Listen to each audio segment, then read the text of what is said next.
war on drugs, a term coined in the media on June 18, 1971, shortly after President Nixon made his infamous declaration. America's public enemy number one in the United States is drug abuse. In order to fight and defeat this enemy, it is necessary to wage a new all-out offensive. And with this statement, a horrific new part of American history had begun, where people of color and people of low socioeconomic means were the main target. The war on drugs is simply another example in American history where attempts to create a safer society resulted in racist policies and laws ultimately put in place to support powerful white people, where white people's expediency is placed above the lives of people of color. Before proceeding further into the gruesome history of the war on drugs, it is necessary I first discuss its predecessor, the war on alcohol. In an interview, the author of the book, The War on Alcohol, Lacey McGurr, when asked how prohibition gave rise to today's penal state, says, "By birthing a new national obsession with crime, prohibition and the violence that came with it pushed the federal government in the direction of policing and surveillance. This was the moment that saw the first National Crime Commission, the birth of the Uniform Crime Reports, an expanded prison system, and the establishment of the Federal Bureau of Narcotics." Rather than discouraging the use of alcohol, the prohibition of alcohol merely increased the legal market for it. Much like the war on drugs, the prohibition of alcohol unfairly targeted people of color and caused a rise in incarceration rates. However, the prohibition of alcohol ended after 13 years. Why after 51 years have we not ended the failure is the war on drugs. The war on drugs is often recognized as America's longest war. However, it has an even longer diplomatic history. In February of 1909, there became a growing concern around drug use, specifically opium use in China. Many Chinese people were immigrating to the U.S. during the time of the gold rush, and with them they brought the habit of smoking opium. And by the 1870s, opium smoking became a common habit for many Americans, and in 1875, San Francisco became the first city to officially pass legislation in attempts to limit opium use. However, in the US, the history of opium has gone as far back as the beginning of the colonization of the country. For example, Benjamin Franklin and other famous people took opium to cope with different issues in their lives at the time. Opium had been used practically forever by doctors in the US already, and drugs were commonly found in products like cough drops containing heroin and toothpaste laced with cocaine. However, Americans usually stopped using these products in their everyday lives once they discovered the harm of them. But once more Americans associated the Chinese with opium, a new political opportunity arose. The Smithsonian says that shift created a political opening for prohibition. In the late 18th century, as long as the most common kind of narcotic addict was a sick old lady, a morphine or opium user, people were really interested in throwing them in jail. That was a bad problem, that was a scandal, but it wasn't a crime. That changed in the 1910s and 1920s, when the typical drug user was a young tough on a street corner, hanging out with his friends and snorting heroin. That's a very different and less sympathetic picture of a narcotic addiction. So doctors were encouraged to find alternatives to opium, people were taught the dangers of its use in products, and struggling addicts were even helped, if they were white.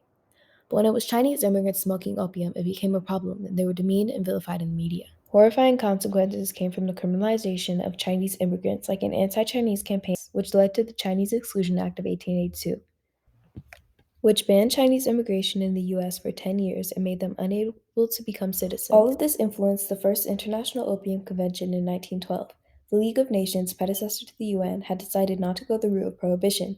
They created laws on exports but never declared drug abuse illegal, thus establishing there to be no harsh laws and punishments regarding drug users, dealers, and the drugs themselves. The United States and China did not like that there would be no legal punishments regarding drug use, seeing as they tended to lean toward prohibition and punishment at this time, so they withdrew themselves from the agreements. This is where the previously mentioned war on alcohol began. In 1933, the war on alcohol ended because the U.S. could not get support from other countries, who had complete control over the pharmaceutical market on drugs at this time. The U.S. being unable to get in control of prohibition was no longer an issue after World War II, which put them in the position to create new drug control policies and encourage other countries in the UN to do the same. This new control the U.S. had began the globalization of the prohibition of drugs. The United Nations had its first official convention discussing narcotic drugs in 1961. This convention was called the Single Convention on Narcotic Drugs. According to the United Nations Office on Drugs and Crime, this convention was meant to, quote, combat drug abuse by coordinated international action. This was only one of the three main treaty conventions the UN had on drug trafficking. They also had the conventions on psychotropic substances and against illicit trafficking, which took place in the midst of the US crack epidemic. These treaties have shaped the international law surrounding drugs to this day. Mexico had been a supplier of illegal drugs to the US since the 1930s, one of these drugs being cannabis, more popularly known as the Spanish word for the plant, marijuana. With more and more Mexican immigrants coming to America, they brought the habit of smoking marijuana with them. This is when the drug began to get more coverage in the media and where we start to see the criminalization of it and its users. In 1937, the Marijuana Tax Act was passed, meaning marijuana sales would not be taxed. This act did not necessarily criminalize marijuana, but it did mean there would be expensive penalties if the taxes were not paid. The man behind this act, Harry Anslinger, who was heavily involved in prohibition. And with the criminalization of the drug came associating it with race. Anslinger went along with the untrue narrative at the time that marijuana was a drug affiliated with violence and went on to connect it to Latino and Black people. The emphasis on the Spanish word marijuana rather than the English one cannabis further associated the drug with Mexican immigrants and created a narrative in the media to have the American people terrified. He claimed that cannabis caused Black people to forget their place in society and pushed the narrative that jazz was evil music only created by Black people under the influence of marijuana. In 1938, a year after this tax act was passed, Black people were 3 times more likely to be incarcerated for violating drug laws than white people, and Mexicans were 9 times more likely to be incarcerated for the same violation. Controlled Substance Act of 1970 passed under President Nixon. According to USC, this act actually took away the Marijuana Tax Act and made cannabis a Schedule I drug, which is the worst class of drugs. Schedule I drugs, substances, or chemicals are thought to be drugs with no acceptable use for medical reason and the most addictive. Other examples of these kinds of drugs are heroin, ecstasy, and LSD. In the media, the choice to define cannabis in this class of drugs has been highly debated since. Cannabis, however, still remains in this category. On top of that, the criminalization of this drug still unfairly targets Black and Hispanic people, which is similar to what was going on in the US at the time of the US crack epidemic in the late 1970s. In 1979, the US crack epidemic had reached unspeakable numbers. Mandatory minimum sentences were introduced again in the US, and incarceration rates heightened. The Nicaraguan Revolution from the 1960s to 70s created the crack epidemic during Reagan's presidency, when the CIA gave money and weapons to those revolting. However, in 1992, it was decided to cut off support for the revolters. The revolters, known as the Contras, and the CIA instead began illegally trafficking cocaine to financially support the war, even though it was voted by Congress to stop U.S. support. By the 1970s, the number of Americans using cocaine skyrocketed, and by the 80s, cheaper cocaine that you can smoke, known as crack, began growing in popularity, notably amongst low-income Black communities. In 1988, Reagan passed the Anti-Drug Abuse Act, which made laws regarding drug possession more strict. This was ironic considering around this time rates of drug crime had been on a low and on a steady decline.